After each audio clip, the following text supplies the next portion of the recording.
eu queria dar um pequeno panorama aqui para aquele irmão que às vezes não consegue entender muito bem a escatologia. Lembremos que o livro do Apocalipse muitas vezes ficou como um livro fechado, embora os selos tivessem sido abertos já pelo Cordeiro, né? E o significado de Apocalipse é revelação. Revelação fechada? Lembremos que muitas vezes os irmãos tinham medo do Apocalipse. Então deixa eu tentar ser um pouco mais claro aqui, até alguém pode pensar, vai ser um pouco raso, mas deixa eu tentar alcançar esses queridos irmãos que estão nos ouvindo aqui também. Nós falamos sobre a dispensação, ou as dispensações, poderíamos citar todas elas, vou citar rapidinho aqui, desde a primeira, você tem a dispensação da inocência dentro do Jardim do Éden, depois da consciência, depois do governo humano, depois patriarcal, depois de Israel, da lei, aí então você tem da igreja. Estamos vivendo a dispensação da igreja, ok? Eu gosto de citar a dispensação da igreja, porque quando a gente fala de dispensação da graça, parece que as outras dispensações não tiveram graça, né? Mas também é chamada de dispensação da graça. O que acontece a partir daí? Existe na escatologia bíblica o que a gente chama de período de preparação, pastor Elias. Esse período de preparação é um período de curto tempo. Por quê? Esse período de preparação que precisa acontecer é exatamente para sinalizar, primeiro, que a igreja ela será arrebatada. Segundo, que a grande tribulação está chegando.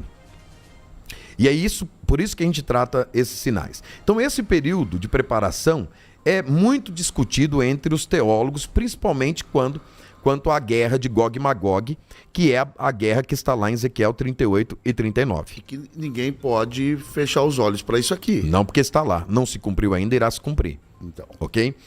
E quando nós olhamos, por exemplo, Ezequiel 39:9, diz que Israel queimará as armas de Gog por 7 anos.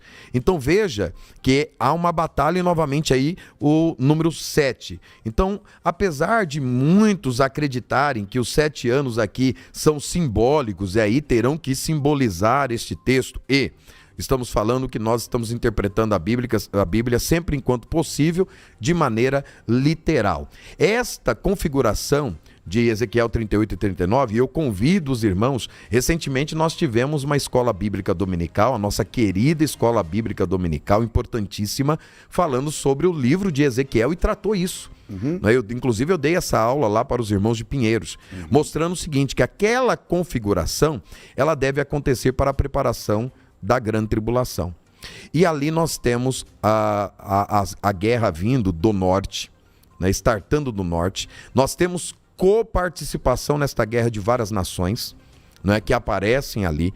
O mundo, as nações estarão se organizando para esta guerra, porque muitas, pelo texto que nós falamos de Mateus, não dá para ficar em cima do muro, ou são nações bodes ou são nações ovelhas. Nós vemos os líderes políticos, porque é uma situação geopolítica, né? Nós vemos os líderes políticos se posicionando. Parece, inclusive, né? Aliás, eu vi o nosso presidente da nação, se posicionando também. Né? Ele teve que se posicionar. E eu acredito que agora começa exatamente essa preparação onde os líderes políticos eles vão se posicionando. Né? O presidente dos Estados Unidos, o Biden, se posicionou a favor de Israel. E, inclusive, mandou para lá já soldados, exatamente.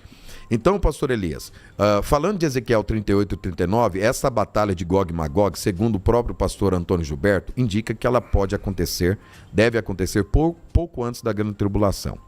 Se assim for, e essa configuração que aí está, Rússia em guerra, chegando lá. Israel em guerra, se assim for, como eu também concordo com o pastor Antônio Gilberto, nem preciso, porque quem é pastor Antônio Gilberto, né? Mas corroborando com o que ele escreveu, não é? E o que ele pensava, nós podemos estar sim